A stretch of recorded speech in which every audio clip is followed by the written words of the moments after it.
ನಮಸ್ಕಾರ. ಇದು ಅವಲೋಕನ. ನಾನು ಶೀಲಾ ಭಟ್. ಆತ ಹಾವಿಗೆ ಬಹಳ ಭಯ ಪಡ್ತಾ ಇದ್ದ.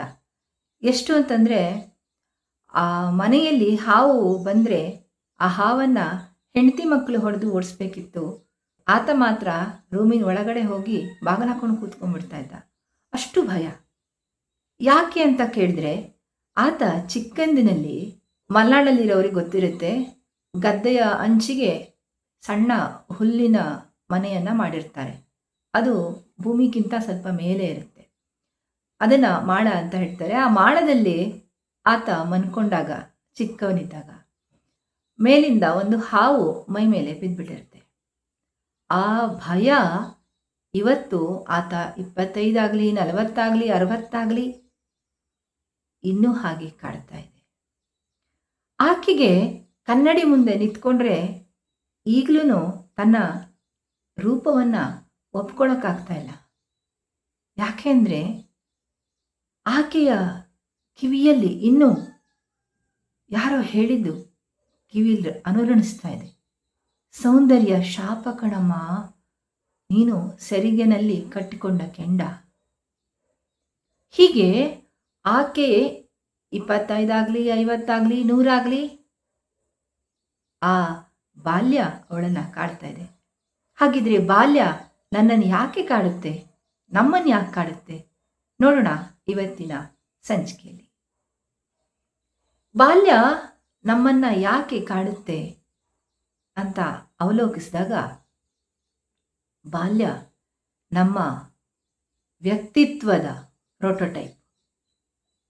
ಅಂದರೆ ಒಬ್ಬ ಶಿಲ್ಪಿ ತನ್ನ ಮೂರ್ತಿಯನ್ನು ಕಡೆಯುವ ಮೊದಲು ಮಣ್ಣಿನಲ್ಲೊಂದು ಮೂರ್ತಿಯನ್ನು ಮಾಡ್ಕೊಳ್ತಾನೆ. ಹಾಗೆ ಬಾಲ್ಯ ಕೂಡ ನಮ್ಮ ವ್ಯಕ್ತಿತ್ವದ ಮಣ್ಣಿನ ಮೂರ್ತಿ. ಆ ಹೊತ್ತಿನಲ್ಲಿ ಬಿದ್ದ ಯಾವುದೇ ಅನುಭವ, ಅದು ಧನಾತ್ಮಕವಾಗಿರಲಿ, ಋಣಾತ್ಮಕವಾಗಿರಲಿ, ಅದರಂತೆ ವ್ಯಕ್ತಿಯ ಬದುಕು ನಿರ್ಧಾರಗೊಳ್ತಾ ಹೋಗುತ್ತೆ. ಬಾಲ್ಯ ನಮ್ಮ ಸಂತೋಷದ ಕ್ಷಣಗಳನ್ನು ನೆನಪಿಸುತ್ತೆ, ದುಃಖವನ್ನು ನೆನಪಿಸುತ್ತೆ, ಆದರೂ ಅದು ಕಾಡ್ತಾನೇ ಇರುತ್ತೆ. ಹಾಗಾಗಿ ಮನುಷ್ಯ ದೊಡ್ಡವನಾಗ್ತಾ ಹೋದಾಗೆ ಎಲ್ಲ ನೆನಪುಗಳು, ಹಳೆಯ ಶಾಲೆ, ಹಳೆಯ ಆಫೀಸು, ಹಳೆಯ ಸಂಬಂಧಗಳು, ಹಳೆಯ ಘಟನೆಗಳು ಎಲ್ಲ ಮರಿತಾ ಹೋಗ್ತವೆ.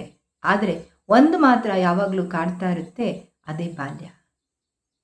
ಈ ಬಾಲ್ಯಕ್ಕಿದೆಯಲ್ಲ, ಈ ಬಾಲ್ಯದ ಒಂದು ನೋವು ಜೀವನ ಪರ್ಯಂತ ಕಾಡುತ್ತೆ. ಹಾಗೆ ಬಾಲ್ಯದಲ್ಲಿ ಸಂಭವಿಸಿದ ಸಂತೋಷದಾಯಕ ಘಟನೆಗಳು ನಾಸ್ಟಲ್ಜಿಯಾ ಆಗ್ತವೆ. ಅಂದರೆ ಹಳೆಯ ಸುಂದರ ಕ್ಷಣಗಳಿಗೆ ಹೋದಾಗ ಮನಸ್ಸು ಮತ್ತೆ ಮಗುವಾಗಿ ಅರಳಿಕೊಳ್ಳುತ್ತೆ.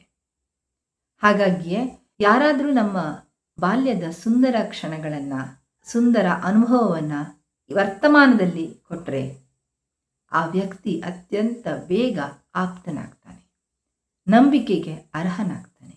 ಅದೇ ವ್ಯಕ್ತಿ ಅಥವಾ ಘಟನೆ ಯಾವುದೋ ಬಾಲ್ಯದ ನೋವನ್ನು ನೆನಪಿಸಿದರೆ, ಬಾಲ್ಯದ ದುಃಖವನ್ನು ಜಾಗೃತಗೊಳಿಸಿದರೆ, ಆ ವ್ಯಕ್ತಿ ಅದೆಷ್ಟೇ ಹತ್ತಿರದವನಾದ್ರೂ ಆಪ್ತನಾಗೋದಿಲ್ಲ, ವಿಶ್ವಾಸ ಗಳಿಸೋದಕ್ಕೆ ಯೋಗ್ಯನಾಗೋದಿಲ್ಲ. ಆ ಮಟ್ಟಿಗೆ ಬಾಲ್ಯ ನಮ್ಮನ್ನೆಲ್ಲ ಕಾಡುತ್ತೆ.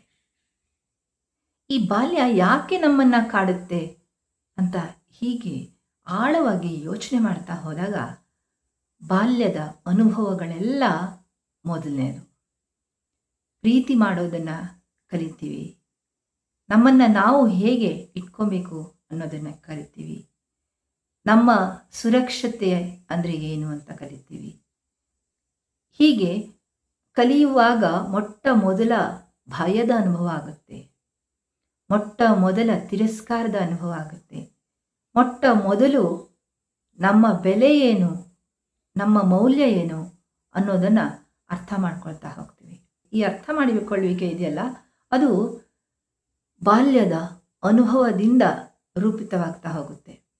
ಮನುಷ್ಯ ಎಷ್ಟೇ ತರ್ಕಬದ್ಧವಾಗಿರಲಿ, ಆಸ್ತಿಕನಾಗಿರಲಿ, ನಾಸ್ತಿಕನಾಗಿರಲಿ, ಲಾಜಿಕಲಿ ನಾನು ಯೋಚನೆ ಮಾಡ್ತೀನಿ ಅಂತ ಹೇಳಿ, ಆದರೆ ಅದೆಲ್ಲವನ್ನು ನಿರ್ಧರಿಸ್ತಾ ಇರೋದು ಬಾಲ್ಯದ ಅನುಭವ.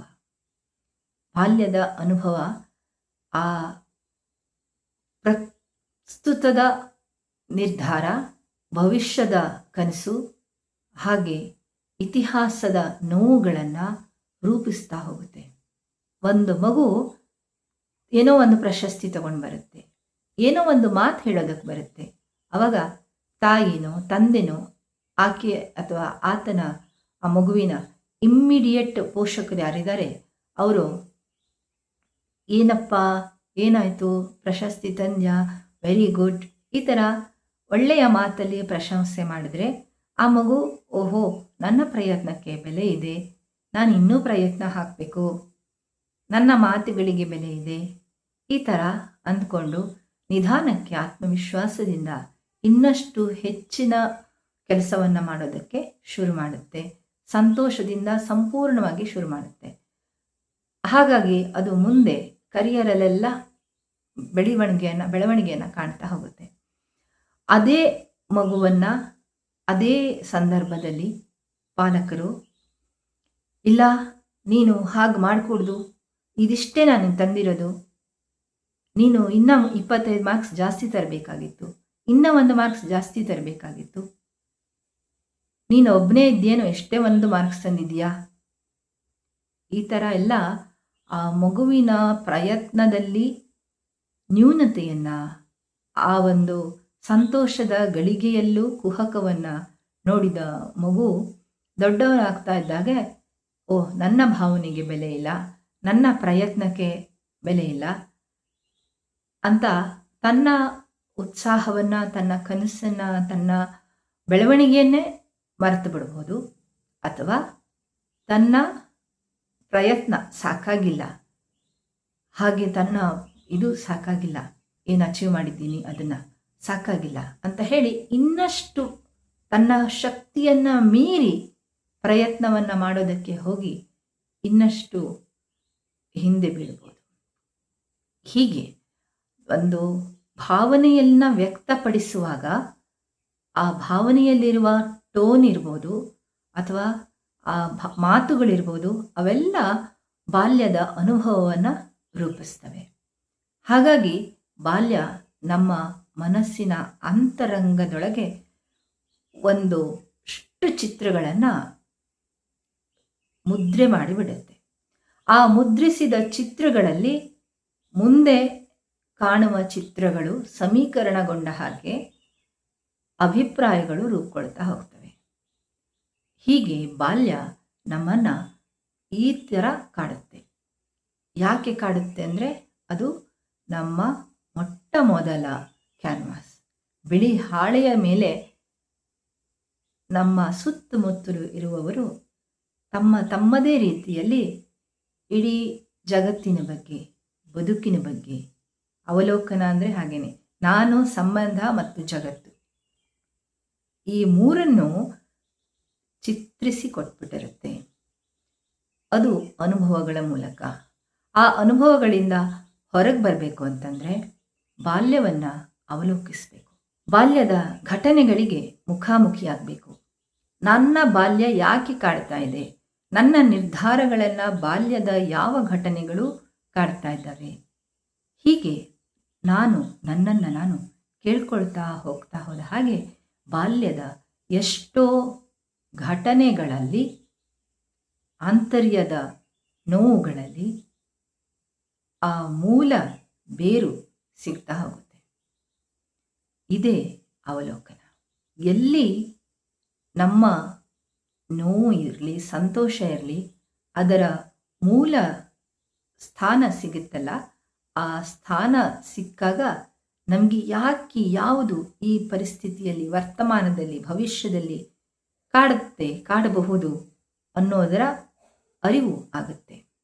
ಆದ್ದರಿಂದ ನಿಲ್ಲಿ, ನೋಡಿ, ಅರ್ಥ ಮಾಡ್ಕೊಳ್ಳಿ. ಇದು ಅವಲೋಕನ. ಈಗ ನಾನು ಹೇಳ್ತಾ ಇರುವ ಮಾತುಗಳು ಇನ್ನಷ್ಟು ನಿಮಗೆ ಬೇಕು ಅಂತಂದರೆ ನನ್ನ sheelabhat.com ಅನ್ನುವ ವೆಬ್ ಪೇಜ್ ಇದೆ. ಅದರಲ್ಲಿ ಡಿಟೇಲ್ ಆಗಿ ನಾನು ಅದರಲ್ಲಿ ಲೇಖನಗಳನ್ನು ಈ ವಿಷಯವಾದ ನಿಮ್ಮಿಂದ ಬರಿತಾ ಹೋಗ್ತಾ ಇದ್ದೀನಿ. ನಿಮ್ಗೆ ಬೇಕು ಅಂದರೆ ಅದನ್ನು ಕೂಡ ನೀವು ಫಾಲೋ ಮಾಡ್ಬೋದು. ಅದೇ ರೀತಿ ಇಷ್ಟ ಆದರೆ ಮುಂದಿನ ಸಂಚಿಕೆಯಲ್ಲೂ ಕಂಟಿನ್ಯೂ ಆಗುತ್ತೆ ಈ ಒಂದು ಸರಣಿ. ಜೊತೆಗಿರಿ. ನಮಸ್ಕಾರ.